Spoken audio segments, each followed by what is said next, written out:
Today on Not Sam Wrestling, the WWE Draft is coming up, and that means only one thing. It's time to fantasy draft, baby. This is Not Sam Wrestling. Welcome to Not Sam Wrestling.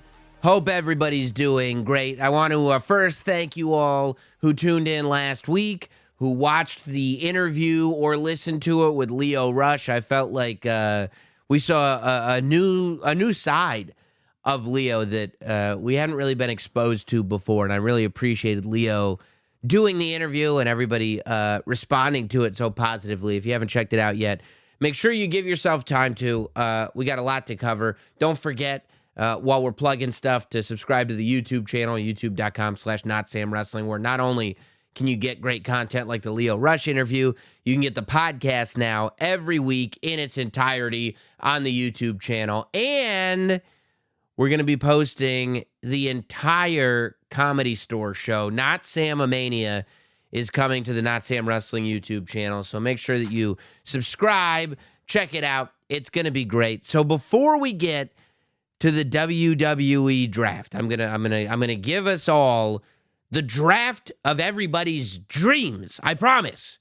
But before we do that, I do want to talk about a little bit of the stuff that was happening this week in the world of professional wrestling. So I think for me, and maybe it's just because it happened just a couple of days ago, but one of the more fascinating parts of the week for me was definitely watching Twitter blow up, and all of us who watch WWE religiously trying to figure out when exactly Seth Rollins and Omos became a thing. Omos. I always screw his name up. Omos. When did we're watching SmackDown this week, and they're like, look at what we've got in store for WrestleMania Backlash. And a lot of the Backlash card, of course, if you listen to Not Sam Wrestling, you knew it was coming. The six-man tag, you knew it was coming. All the scores that have been built to settle. Cody Rhodes versus Brock Lesnar. It's going to be a big pay-per-view down there in Puerto Rico. Bad Bunny is not only the host of Backlash, but his picture is literally the Backlash logo. But as they're going through the matches that we're going to see on this pay-per-view in, I think, less than 2 weeks at this point, Seth Rollins versus Omos is just announced. And everybody goes, have these two ever even spoken to each other? When did this happen? And I was thoroughly entertained because I go, okay, I mean, I get it, right? It's the same conversation you had about why would this happen with Brock Lesnar. I think it has everything to do with the draft. You're not going to start, and that's kind of, aside from Cody Rhodes versus Brock Lesnar, it's like the six-man tag feels like the true definition of WrestleMania Backlash, where it's the story had a bow put on it at WrestleMania. I don't necessarily buy that Sami Zayn and Kevin Owens still have problems with the bloodline. Their point was proven. Clearly, the bloodline is on its way to taking shape to whatever its next form is going to look like. But I don't think we get there until after the draft. And the draft is happening I guess this week. So like a week before the pay-per-view. That always is weird to me. But in the meantime, we got to put on a pay-per-view and have some matches. So that's the whole point of having an Omos on your roster, is that here's the story. He's 8 feet tall and nobody can beat him. So a guy like Seth Rollins, now the only problem is that matches like this are designed to get a big star to have a victory that looks impressive. It feels like the same type of match that we saw at WrestleMania. Brock Lesnar versus Omos was designed so that Brock Lesnar did not need to start a new story with meat on the bone just yet, because we'll all go to WrestleMania to watch him try to get an 8-foot guy up in a F5. And so now it's like Rollins is coming off of a big Logan Paul victory at WrestleMania. Before he starts his next story, let's give him a big victory on pay-per-view. Oh, that's why we have Omos. Unfortunately, if you do that 2 pay-per-views in a row, boy, is Omos going to need to go on a reign of terror post-draft, right after WrestleMania Backlash. He's going to have to beat everybody. But I don't know how many of you guys follow MVP on Instagram. But MVP you talk about what should wrestlers be doing with social media in the modern age. It's become such a complicated thing. Every hardcore wrestling fan is on social media. You know, everybody that is watching every hour of every show is also probably tweeting about it or posting about it on Instagram or TikTok or whatever. And how do superstars figure out where to draw the line? How to draw the line as a human being versus a character that you're playing. Because you don't want to insult people's intelligence and just act like, oh, I'm just tweeting in character. But at the same time, you don't want to upset that suspension of disbelief. And, you know, I think MVP is one of the masters of that. There are a few that are really, really good at it. Because ultimately, unless you have millions of dollars wrapped up in social media, money-wise, it doesn't make sense to upset the suspension of disbelief for the benefit of your social media. That's like when people post their real names instead of their wrestling names on their Twitter account. It's like, I get it, but I hope that you've got a 7-figure deal coming with something to make it worthwhile. Because if you devalue yourself as a wrestling character, that may be devaluing the primary source of income. You got to think about, like, what is more valuable? Am I going to get more value out of my real name, or am I going to get more value out of my character name? Or is it just that important that you have a social media account under your real name? I guess some people, for me, I never understood that, but I guess some people are like, no, I just want to be able to tweet as myself and not a character I'm playing, regardless of where income, which I guess, fine, if that's where you're at. But MVP is one of those guys who's figured it out. I think social media, when professional wrestlers use it and professional wrestling organizations use it best, it helps carry storylines along. And there are superstars that have used social media to kind of try to start building momentum for somewhere they want to go on television. And sometimes that works and sometimes that doesn't. And that's another delicate balance. It's like, yeah, if there's something that you think you can do on TV where there's money in it, sure. If you can use your social media to push that along and kind of force the company's hand, awesome. But if it's going to upset what's already happening on television and now you're just confusing the audience, maybe it's not worth it, right? It's a tightrope walk. It's a fine balance. MVP does it well. MVP sends out an Instagram because he sees, right? He's aware that it's almost become a meme, this Omos versus Seth Rollins match, that everybody is reacting to it like, what did I miss? And MVP just posts the match graphic. And he says, I get my client all the biggest matches. And boom, done. We just solved the problem. Now, look, I think that you could have waited until MVP said that on Monday Night Raw and then announced the match. I don't know why you just announced the match as if everybody's just like, okay, that's a match now. And you could say, well, you know, UFC just announces matches, and that's true. But UFC has a matchmaker, Dana White. Everybody knows Dana White is the matchmaker. And if there's a question about why a match is happening, Dana White will explain exactly why he put this match together. If we're living in a kayfabe world, Dana White would be a character. So I love that MVP sent that out on Instagram, because I feel like if you go on Raw on Monday night and MVP goes, yeah, I made that match because I get my client all the biggest matches. Who on the Monday Night Raw roster is bigger than Seth Rollins? What bigger platform to put the giant on than in a match in Puerto Rico at Backlash against Seth Rollins? What better place to showcase my client's abilities? If that's what we get on Monday Night Raw, then perfect. And that was all started on social media. I love it. That type of stuff, like making sense of stuff where you're like, I love it when that happens. It happened on SmackDown, I thought, with Karrion Kross. The promo that Karrion Kross cut. Now, I'm still feeling like we need to figure out exactly who Karrion Kross is. This is the third Karrion Kross. There was NXT Karrion Kross that was just tearing through the whole roster.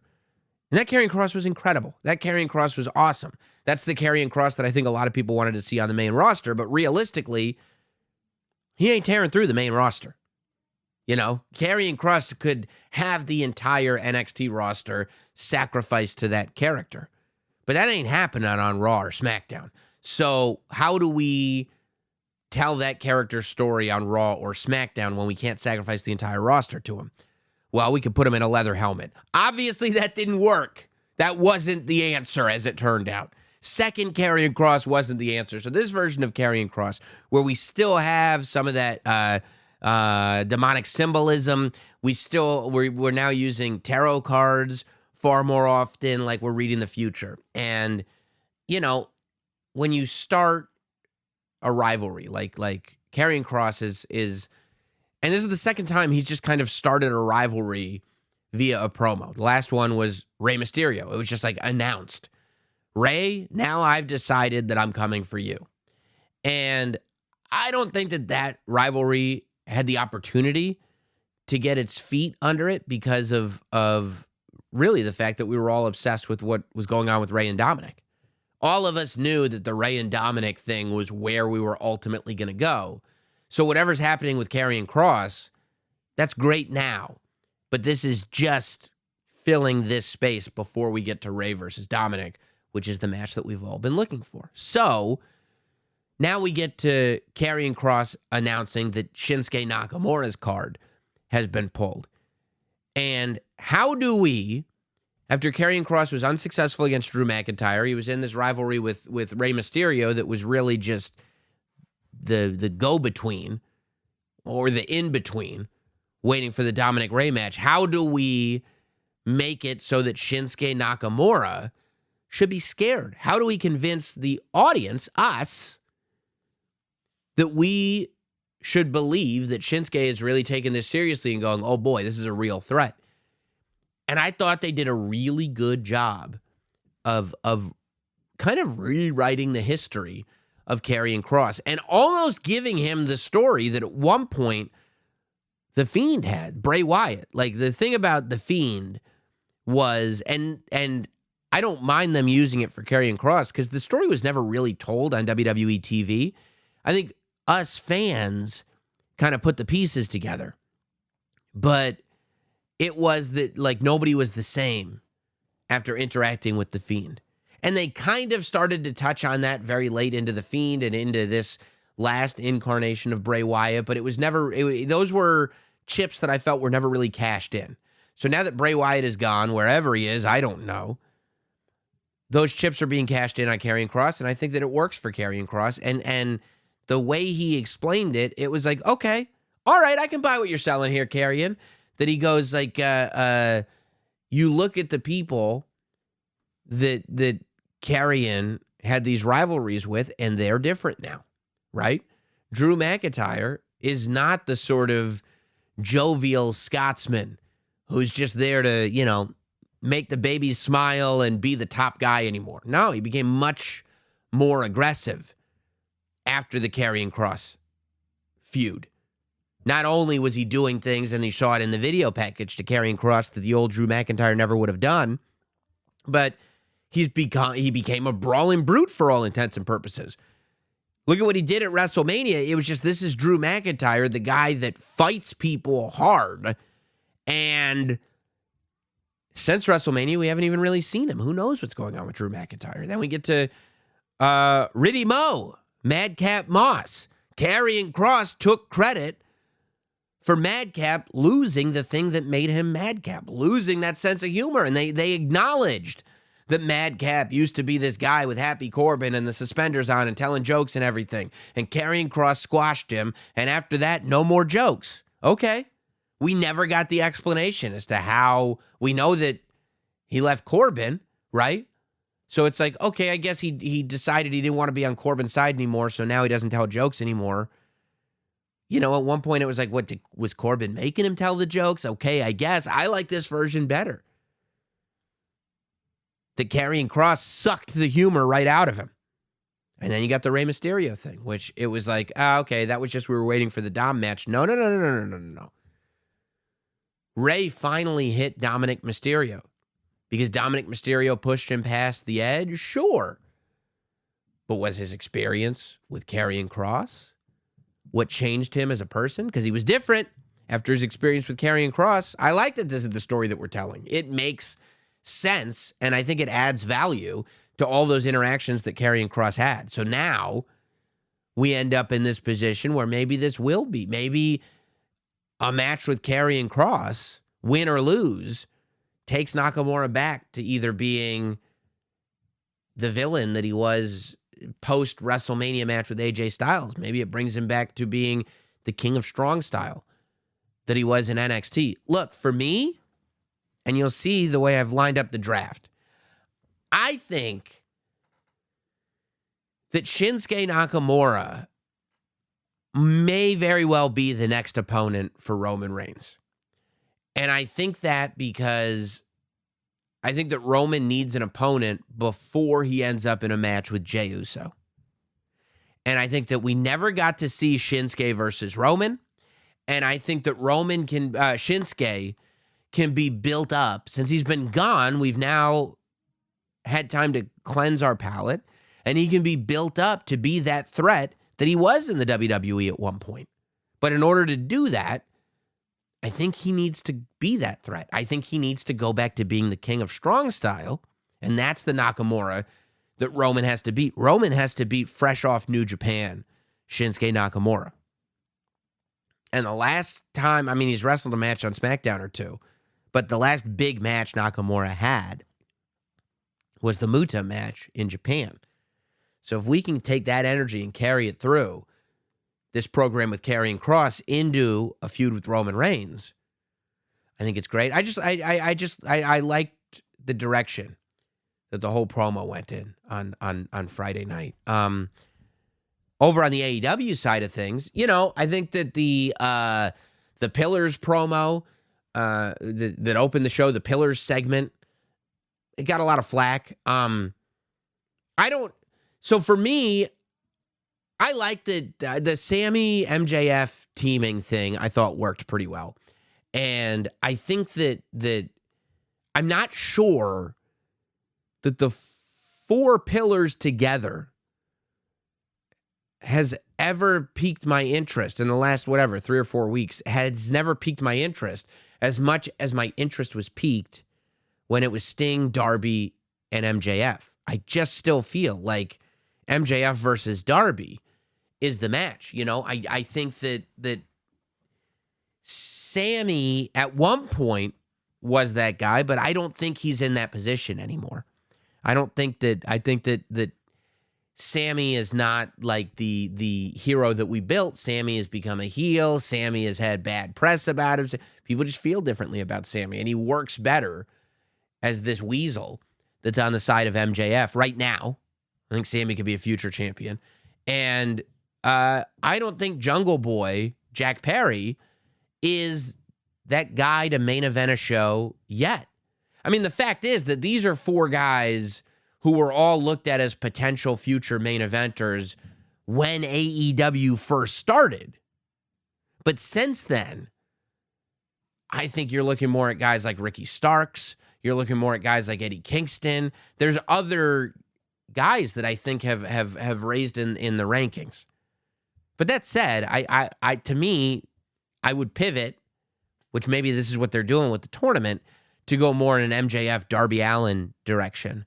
But I tell you what I did love on Dynamite. I thought the Jericho Adam Cole segment was phenomenal. And it wasn't just because of the interaction with the Outcasts and DMD, Britt Baker. Also, I hope that there is an explanation as to why Daniel Garcia handcuffed Adam Cole's wrist and the rope in the same handcuffed wristband. Did you guys notice that?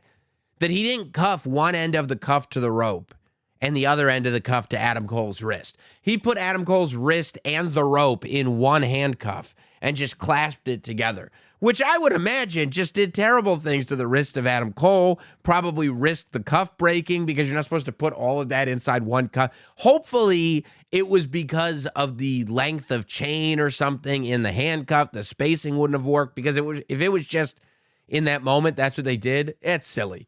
But it's like so nitpicky. I just thought it was funny. But I thought that just the chemistry that Adam Cole and Chris Jericho have, and I guess it should come as no surprise since Adam Cole and Chris Jericho are two of the best in the industry. But just go back and watch Adam Cole and Chris Jericho yelling at each other. I thought it was awesome. It made me excited about seeing this potential match. And Jericho is such a pro. When Adam Cole called him a jagoff, and he kind of heavily pronounced the G, something you could tell. It clicked in Jericho's brain, and he said, "I am not a jagoff," and just like inviting the crowd to chant jagoff. I thought it was great. But yeah, and then the aftermath, the emotion of Britt Baker getting hit with the kendo stick and Adam Cole, no, right in front of his face. Beautiful poetry. Probably the highlight of the week for me as far as AEW went. But we got a big week coming up for WWE. This, ladies and gentlemen, is what it's all about, and it's time to shake things up a bit. The draft returns on Friday Night SmackDown, and then goes on to Monday Night Raw. Look, I thought when they announced the draft that they would do it the week after Backlash, like the Monday and the Friday after Backlash. That kind of makes the most sense to me, but they're doing it before Backlash for whatever reason. So, here's what I decided to do. Since we can guess all we want, I wanted to go through the entire draft. So what we're going to do today is I was going to do 1, 2, 3, like 4 tiers of draft picks. But I'm going to do 6 because I realize it's happening across 2 shows. So there's no way that they're only doing 2 tiers on each show. So I'm going to do 6 tiers. Now, I'm not going to break it up because they'll what the WWE will probably do, what they've done in the past, is they'll break the draft up into 2 pools. That way you don't have all the number 1 picks happening on SmackDown and then everybody that's left over happening on Raw. That doesn't make for good TV. I'm not going to go that far with my draft. I'm just going to do 6 tiers that are not necessarily ranked. I mean, obviously the best people are going to be drafted first, but please don't get too caught up on who's in what tier. I tried to do it in a way that made sense logically, but I'm going to do it in groups of 5. So SmackDown and Raw will each get 5 draft picks for each tier. Now, I think that in order for this draft to work, I think that they've hyped it up, right? Triple H came to the ring and announced it. I think that they should at least make a college effort to make the draft stick. These are the brands that these superstars are going to be on. Now, in order for it to really count, there should be some kind of authority figures. I know they decided to wipe those out because they thought they were played out. Authority figures are not played out. Having the entire show centered around an authority figure is played out. Having Constable Corbin on for 8 segments, and if you were at the Comedy Store for Notsam Mania, you know that he would agree with this. That is too much. But having an authority figure just to kind of make sense of the loose ends, I think makes sense. And we've got that with Adam Pearce. But right now we've got one authority figure over both brands. So it makes having a draft difficult. Now, I don't think it makes sense to cast authority figures and then immediately do a draft. However, I think if you want to make the separate rosters count, you do need to have separate authority figures. So I am going to cast GMs for Raw and SmackDown, but I'm going to do it after the draft. I'm going to say that nobody is aware that there's higher ups in control of the draft this year. I think that for this storyline, you can kind of play with the fact that a lot of the audience is aware that somebody other than Triple H, Vince McMahon, may have their hands on creative.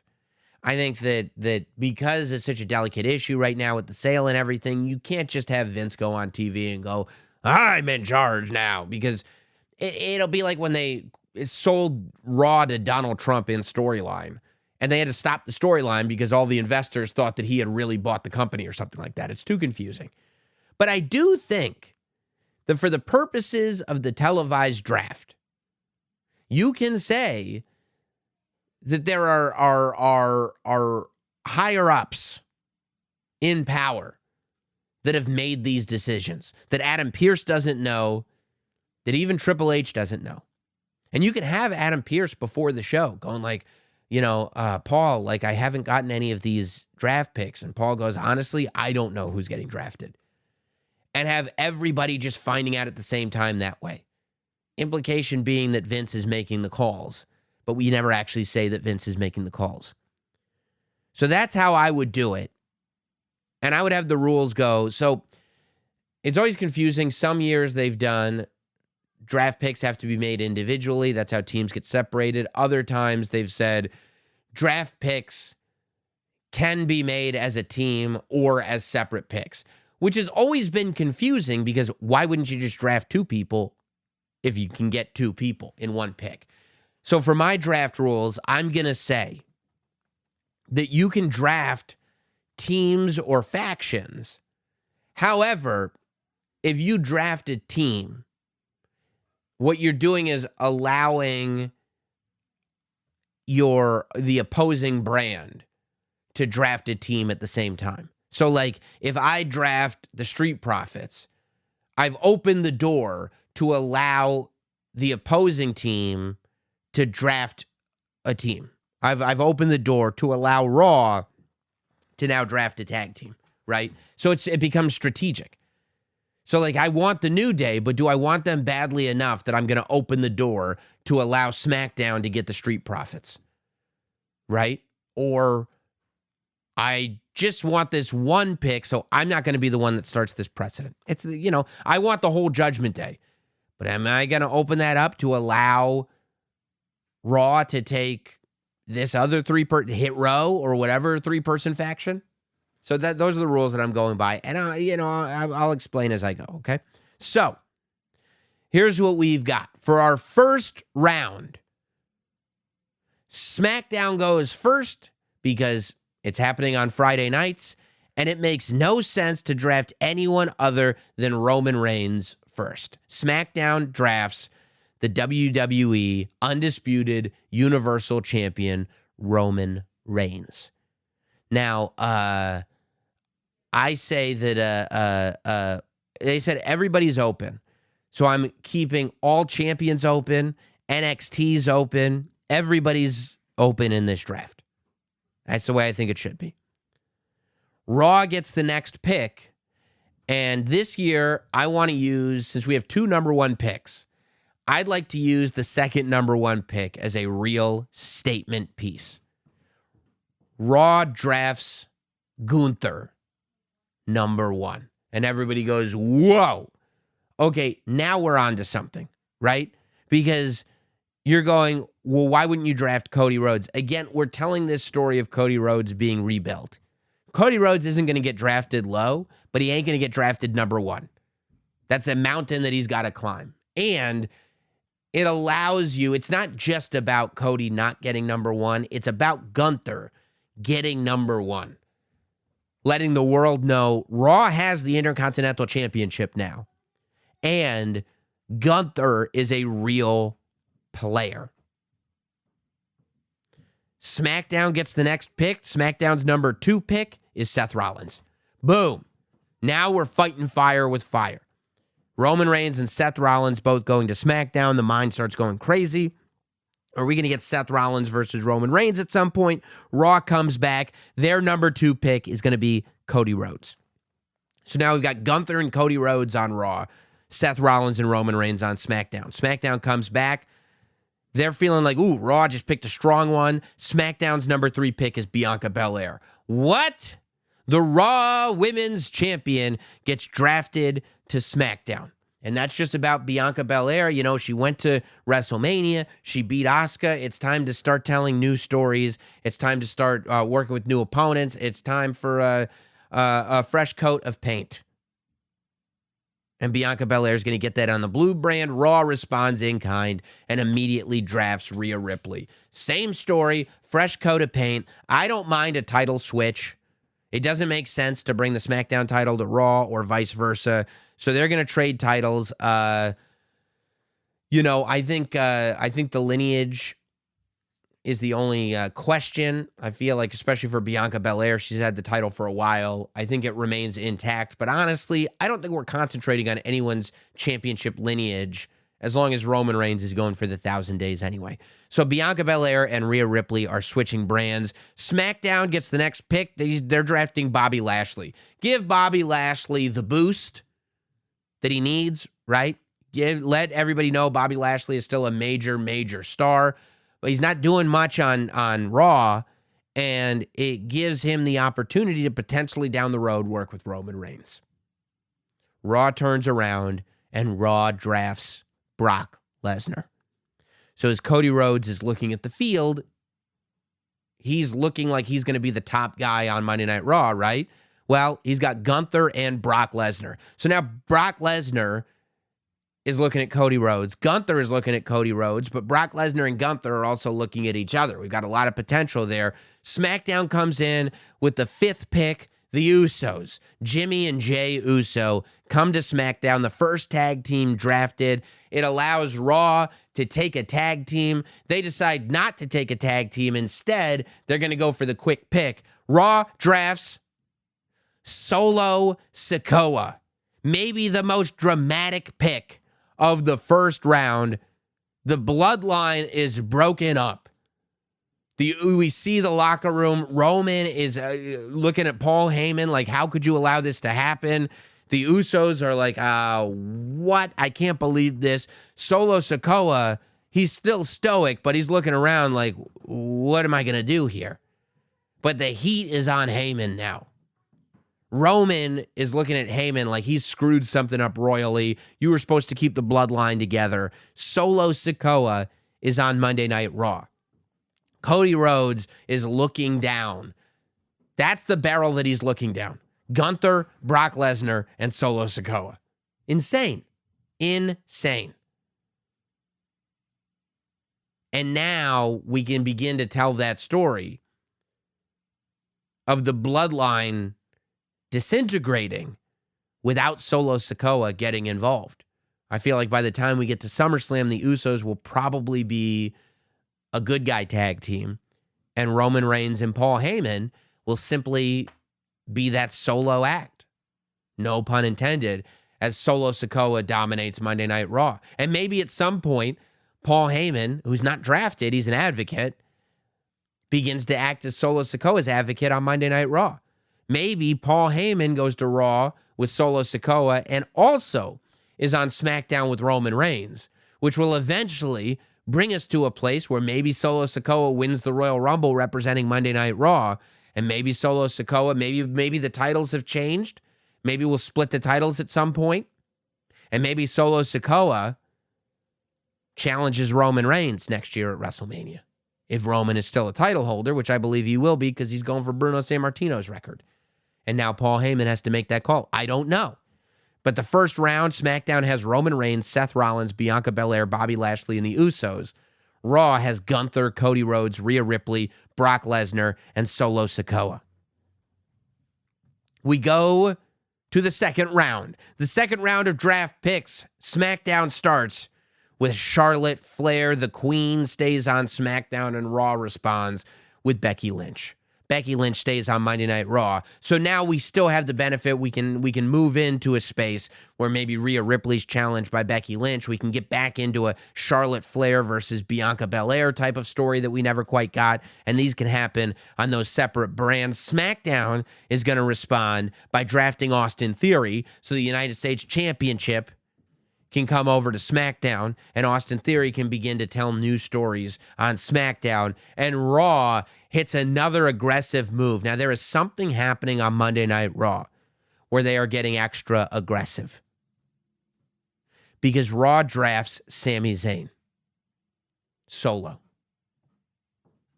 And you're like, what?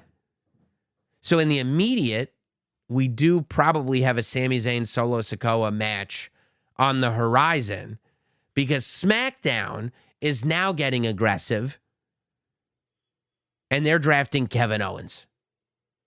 Kevin Owens and Sami Zayn, the tag team champions, are now separated. The last time we're going to see them together is at WrestleMania Backlash. And then those titles are going to be split. For me, storyline-wise, I think the SmackDown titles stay with Kevin Owens and the Raw titles stay with Sami Zayn. And they find new partners in the new stories that we tell on Monday Night Raw and Friday Night SmackDown. But Sami Zayn and Kevin Owens are separated. And I'll explain my logic behind that, which is that they, as a tag team, have already reached the pinnacle of what they can achieve as a tag team. There is no bigger moment for Sami Zayn and Kevin Owens as a tag team than WrestleMania. Beating the Usos, completing that story, going all the way, that is what the story of their team is. So, where are you gonna go from there, right? So instead of having them lose to a tag, and there's no bigger tag team than the Usos. Now, you're not going to have them lose to the Usos. You could separate the titles somehow. You're not going to have them lose. What tag team could ever beat Kevin Owens and Sami Zayn without it seeming like a letdown because WrestleMania was such a special moment? You don't want Kevin Owens or Sami Zayn turning on one another because we've seen it before. So let's just immediately separate it. Let's leave people wanting more, separate this tag team, and have them pick new partners and see where that takes us. Raw drafts the entire LWO. That's all of Legado and Rey Mysterio. Rey Mysterio is LWO, so that's 4 plus Zelina. That's a 5-person team. Raw gets all of them. And SmackDown, there is no 5-person group other than the LWO. And so they could respond by taking a 3-person group, a 4-person group, but instead, SmackDown drafts Bad Bunny. SmackDown goes, okay, you want the LWO? We have exclusive rights to Bad Bunny. Raw drafts Drew McIntyre. So Drew McIntyre is now headed over to Monday Night Raw. SmackDown drafts Bayley. Whoa. Are we separating Damage Control? We don't know yet because Raw realizing that, okay, they got Drew McIntyre before SmackDown got a chance, but they lost Bad Bunny. They need that star power. Raw drafts Logan Paul. So Bad Bunny is on SmackDown. Raw's got Logan Paul. So the second round, SmackDown's got Charlotte Flair, Austin Theory with the United States Championship, Kevin Owens with the SmackDown tag titles, Bad Bunny, and Bayley. And Raw has Becky Lynch, Sami Zayn, the LWO with Rey Mysterio, Drew McIntyre, and Logan Paul. And yeah, I understand that this means Bad Bunny and the LWO are now on separate brands, but just allow me to continue where I'm going. It I think, lets you know how serious the draft is when you're taking guys like Bad Bunny and Logan Paul and you're separating them. And you're going, well, if it's just Vince controlling this, why is it so aggressive and competitive going back and forth? Well, we will find out that there are GMs running Raw and SmackDown now, which we'll get to in a second. SmackDown starts the third round, and they draft Edge. Edge is now a SmackDown superstar, and Raw responds by drafting Omos. Now, this allows us to have Seth Rollins beat Omos at Backlash, and we don't even have to mention it ever again because Seth is going to go to SmackDown after Backlash, and Omos is going to stay on Monday Night Raw, and we can start a whole new story with Omos. We can even do Sami Zayn versus Omos. Maybe that's the new mountain he's got to climb up. Maybe Omos gets a tag team partner, and Sami Zayn starts teaming with, I don't know. You know, I mean, since they got Rey Mysterio, Sami Zayn teaming with Rey Mysterio as the Raw Tag Team Champions is a fun combination. And then Omos and whoever, we'll see where this takes us, could also be great. SmackDown goes, okay, we'll open this back up. We're going to draft the Judgment Day. The entire Judgment Day gets drafted to SmackDown. So SmackDown already has Rhea Ripley joining her. Oh, no, we're separating. Sorry. Raw got Rhea Ripley. They just took the champion. So now Rhea's over here doing her own thing, which is what she should be doing anyway. And SmackDown has the Judgment Day, which is Dominic, Finn Balor, and Damian Priest. Now, the question is, can Dominic stay strong without Rhea Ripley? I don't know. I hope he can, because I'm going towards Dominic and Bad Bunny as a team. Now, maybe there's a new heater for Dominic to get. Maybe Dominic and Charlotte. Maybe, I don't know. That's the one risk that I'm taking here by putting the Judgment Day over on SmackDown. But I'm willing to take that risk because I want to get Judgment Day involved on SmackDown. Raw drafts Imperium, the tag team. Imperium. So now Imperium is joining Gunther on Raw. So now we've got a potential LWO versus Imperium situation. SmackDown turns around and drafts Sonya Deville. Raw opens it up, drafts Liv and Raquel, who are technically a tag team. They're the women's tag team champions. They'll continue to defend those titles across both brands. However, they're both Raw superstars. SmackDown responds going, okay, we're getting teams. We're going to take the New Day, which is, we see it as Kofi and Xavier. But theoretically, if and when Big E comes back, and we don't mention this, but if and when Big E comes back, he will be able to come back to SmackDown and join the New Day. We don't mention it on the draft special, but Raw drafts Bronson Reed, big draft pick. SmackDown gets Riddle. Riddle moves from Raw over to SmackDown. He'll be joining Kevin Owens over there. And Raw finishes the third round with a big draft pick, a nice spot for L.A. Knight. Yeah! I think that L.A. Knight needs to get a big draft spot. The end of the third round is, I think, appropriate for L.A. Knight. And I think having him move to Monday Night Raw and getting a refresher would be really, really good. So that's that third round. Edge, Judgment Day, Sonya Deville, New Day, and Riddle on SmackDown. Omos, Imperium, Liv and Raquel, Bronson Reed, and L.A. Knight over on Monday Night Raw. We're going to get into the fourth round now. The first pick of SmackDown's fourth round is Ronda Rousey. The first pick of Raw's fourth round is Asuka. SmackDown turns around and they draft Sheamus and the Brutes, right? So that's all three members of the Brutes. And Sheamus with both guys are staying on SmackDown. So Raw turns around and gets Hit Row. 3 for 3, baby. Hit Row comes over to Monday Night Raw. I think Hit Row's done about all they're going to do on SmackDown anyway. SmackDown turns around and really shakes things up by drafting Grayson Waller. Grayson Waller is coming to SmackDown, and Raw turns around, and this is a surprise, because now we need to start getting some surprises in there. Raw drafts Julius Creed. Julius Creed, the second NXT draft pick of the 2023 WWE Draft. There are a lot of big picks at NXT right now. A lot of people wondering when people are going to show up on the main roster, but not enough people are talking about Julius Creed. Julius Creed is, to me, a future WWE champion. Julius Creed has everything you could possibly want in a future talent, and I think he will excel. And he'll also have room to grow. He's got a lot of great power opponents over on Raw with the way this roster is set up now. So Julius Creed goes over to Monday Night Raw. SmackDown keeps Shinsuke Nakamura. Again, we're going to start amping up towards Roman Reigns versus Shinsuke Nakamura. And the reason why Karrion Kross's rivalry with Shinsuke Nakamura will not last long is because Karrion Kross gets drafted to Monday Night Raw. Karrion Kross goes over to Raw. Maybe Julius Creed. Maybe Bronson Reed. Maybe Sami Zayn gets haunted by Karrion Kross. But whatever it is, Karrion Kross goes over to Monday Night Raw. SmackDown gets another NXT pick, Tyler Bate.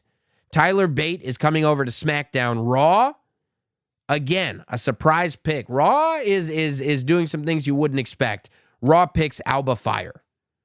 Alba Fire goes over to Raw. So the fourth round is Ronda Rousey, Sheamus and the Brutes, Grayson Waller, Shinsuke Nakamura, and Tyler Bate on Monday Night Raw. On SmackDown. I'm sorry, on SmackDown. And Asuka, Hit Row, Julius Creed, Karrion Kross, and Alba Fire on Monday Night Raw. We got 2 rounds left, ladies and gentlemen, as SmackDown opens up by drafting Braun Strowman. Raw responds by grabbing Alpha Academy. SmackDown takes Mia Yim, whatever her name is now. They're grabbing Michin. Michin is coming over to SmackDown. Raw is keeping Io Shirai, but that means it's official. We've broken up Damage Control. And I think it's okay. I know people don't want to break up Damage Control, but I don't know what's left for Damage Control to do. Damage Control has had a lot of big matches. They've lost a lot of big matches. For me, I think it's time to break them up, and I think that's going to be a best-case scenario for Io Shirai to become a title contender on Monday Night Raw and for Bayley to become a title contender on SmackDown. I think Bayley can restart a chase with Bianca Belair, or maybe Bianca Belair loses the title at some point, and Bianca Belair and Bayley chases the new champion. And I think Io Shirai at some point, not right away, but at some point, chasing Rhea Ripley is a good look. SmackDown keeps it going on the women's side. They're dipping into NXT and bringing up Zoe Stark. Raw is bringing up Nikita Lyons. So you got Zoe Stark on SmackDown, Nikita Lyons coming to Monday Night Raw. SmackDown is grabbing The Miz. The Miz is moving from Monday Night Raw back to SmackDown. The Miz became a big star on SmackDown. I don't think it's a bad time for The Miz to get refreshed. I don't think it's a bad look for SmackDown to have Miz TV come over. Maurice is going to end up coming with him. Some new stories. I think it would be good for all parties involved. And Raw grabs Boogs. Raw is grabbing Boogs. Boogs, big guy. I think Boogs might already I don't know. I don't know where Boogs is right now, but let's cement him on Monday Night Raw. SmackDown is ending the 5th round with Ricochet, and Raw is ending the 5th round, dipping back into NXT with Tiffany Stratton. Tiffany Stratton is a gold mine of potential, and she'll be coming to Monday Night Raw. So at the end of the 5th round, Braun Strowman, Michin, Zoe Stark, The Miz, and Ricochet. All on SmackDown. Alpha Academy, Io Shirai, Nikita Lyons, Boogs, and Tiffany Stratton on Monday Night Raw. And I'll tell you the reason why I drafted Braun Strowman and Ricochet separately. It's because I think that in the short term, they will be a great tag team still on SmackDown. I think they become a great contender to the SmackDown Tag Team Championship. But I think that they also need to be looked at as single stars. I think that when they're drafted, people look at them as single stars, where they will get a lot done as a tag team, but will still be very valuable single stars on the SmackDown brand. And the 6th and final round, SmackDown starts with Shayna Baszler. Raw takes Shotzi. SmackDown's going to take Ali. Ali moving. So Ali goes to SmackDown. His new Prince of Positivity character. I just love it. And I think it will do good on SmackDown. Raw is going to take Riddick Moss. Madcap Moss, whatever. I think you can officially call him Riddick once he goes over to Monday Night Raw. SmackDown takes Johnny Gargano. A new fresh coat of paint for Johnny Gargano on SmackDown. Raw is going to keep Maximum Male Models. SmackDown is going to respond to that, taking a team of their own. The Street Profits coming back to SmackDown. I think they were on SmackDown before. Whatever. The Street Profits are on SmackDown. They may already be on SmackDown. The draft has gotten very convoluted. Street Profits are on SmackDown. Raw is taking Ilya Dragunov, coming up from NXT. Ilya Dragunov. SmackDown is grabbing the club. The final draft pick for SmackDown is all 3 members of the club. I think Michin they already took in a different draft pick. She's like an unofficial member caller.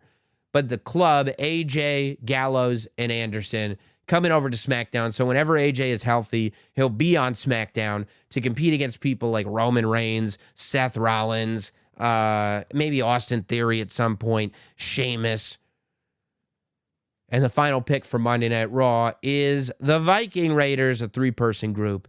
The Viking Raiders go to Monday Night Raw, and that is the complete draft. Everybody on the main roster who's undrafted get divvied up via WWE.com and Twitter and all that stuff. So to answer some questions now, because everything is storyline-wise, right? Why was there so much contention? Why was it so dramatic between Raw and SmackDown if it's just the higher-ups making the calls? Well, we find out at the end that the WWE has instilled new GMs, that Adam Pearce will remain WWE commissioner, who will oversee all WWE, meaning all 3 brands. Technically, Adam Pearce will also oversee NXT, but we will see less of Adam Pearce because the new GMs of Raw and SmackDown. Raw will see Shawn Michaels moving from NXT up to Monday Night Raw. And I know, I'm sure the guy doesn't want to travel, whatever. But I feel like, it's like 15 years ago, 20 years ago, whatever it was, having Ric Flair show up as a GM was awesome because people watched it with a sense of nostalgia. Now, all us Attitude Era fans are grown up. If we know Shawn Michaels is going to be on Raw every week, even in a diminished capacity, like he's not in every segment, but he's just a deal maker when a superstar has to go. When Chelsea Green is complaining to somebody in the office, it's Shawn Michaels. I'm watching that. So Shawn Michaels is the GM of Monday Night Raw, and on SmackDown, Lita is the GM. Lita runs SmackDown. Shawn Michaels runs Raw. Both report to Adam Pearce, who reports to Triple H. That is the power structure that I have in place of the newly drafted on-screen kayfabe WWE. And to answer some questions about people who went undrafted. First, Braun Breaker, right? Look at all the people we drafted from NXT. We drafted Grayson Waller, Tyler Bate, Julius Creed, Alba Fire, Zoe Stark, Nikita Lyons, Tiffany Stratton. I feel like there was one more. Ilya Dragunov. No Braun Breaker. Well, the reason that Braun Breaker was not drafted is because, number one, I think he's got a big match coming up at the next NXT Premium Live event. But even more importantly, Braun Breaker is going to Monday Night Raw. But whether it's in his first match with Brock Lesnar or whether it's in his second match with Brock Lesnar, when Cody Rhodes does eventually beat Brock Lesnar, immediately after the match, he will be attacked by Braun Breaker. Braun Breaker, as he's become a heel in NXT, will come in as the next mountain for Cody Rhodes to climb. So Braun Breaker is headed to Monday Night Raw, but he's coming in as a surprise to attack Cody Rhodes. Not part of the draft. He's actually bigger than the draft. I didn't draft Baron Corbin because I thought it would be funny if Baron Corbin was bummed about not being drafted. He gets drafted on Twitter and he goes to see either like whoever it is, Lita or Shawn Michaels. Look, I know it wasn't one of your picks, but I really want to show you what I can do. I don't understand why it wasn't one of your picks. And Chelsea Green was also not drafted. Sonya Deville was high, but Chelsea Green was not drafted. The reason Sonya Deville was drafted so high and Chelsea Green was not drafted at all is so Chelsea Green can complain about it on TV. Chelsea Green is going to ask to see the manager to explain why she wasn't drafted. And that ladies and gentlemen, is your Not Sam 2023 WWE Draft. I think it's got a lot of potential. I think it sounds fun to me. I'm interested in what you guys think. If you have any thoughts, please don't hesitate to email us, notsamwrestling@gmail.com. That's notsamwrestling@gmail.com. We still got a couple of minutes left today, so we didn't get to last week because of the interview with Leo Rush, but I figure, why not get into some emails today, okay? Shiamo writes in. Shiamo's writing in almost every week now. Notsamwrestling@gmail.com, by the way, if you want your question answered. Hey, Sam, what do you think of the idea of switching brands between Gunther with Imperium and Austin Theory? You know exactly what I think of that. I love the idea. I'm drafting Gunther number 1 and Austin Theory number, I guess technically 7, number 2 in the second round. I think if you're splitting the titles, Gunther should be on Raw as the top heel contender after he drops the Intercontinental Championship. Thoughts, please. Well, I think that I think it's a great idea, believe it or not. Usually these emails I poo-poo. But I think that Gunther keeps the Intercontinental title, and he's still, like, maybe you don't split the title. I don't think you're splitting the titles at the draft, because the draft is happening in 1 week. So you're not splitting the titles on Friday, you know? So that's not happening. So in the meantime, Gunther is drafted number 1, and as Intercontinental Champion becomes the Supreme Champion of Monday Night Raw.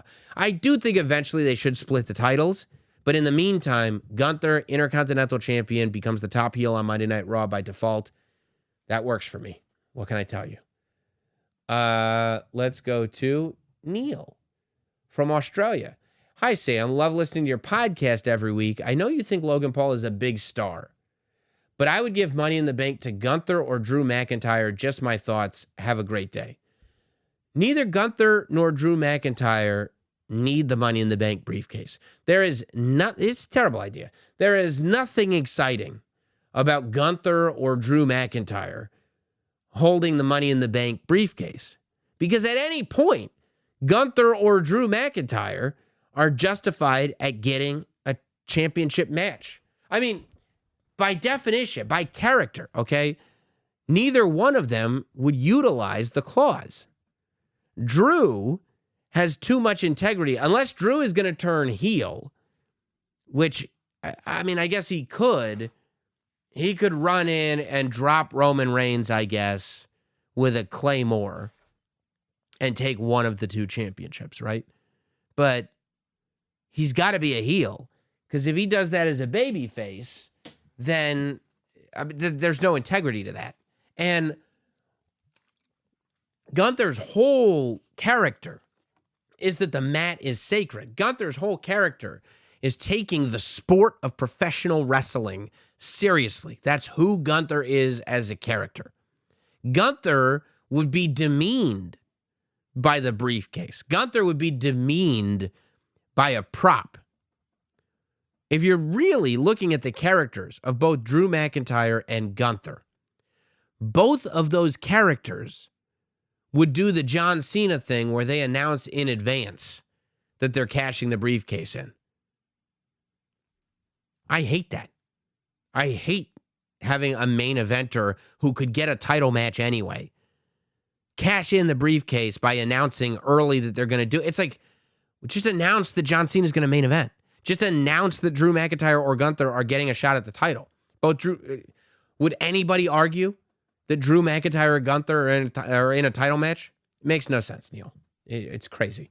The reason Logan Paul having the Money in the Bank briefcase is insane and fun is because you actually think, oh no, they're going to put the title on him. This is terrible. And it allows you to put the title on Logan Paul in a way that doesn't upset the integrity of the WWE brand. Come on, dude.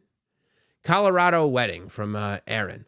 Good morning, Sam. Turnbuckle is one of our shills, told me to ask you a question on his behalf.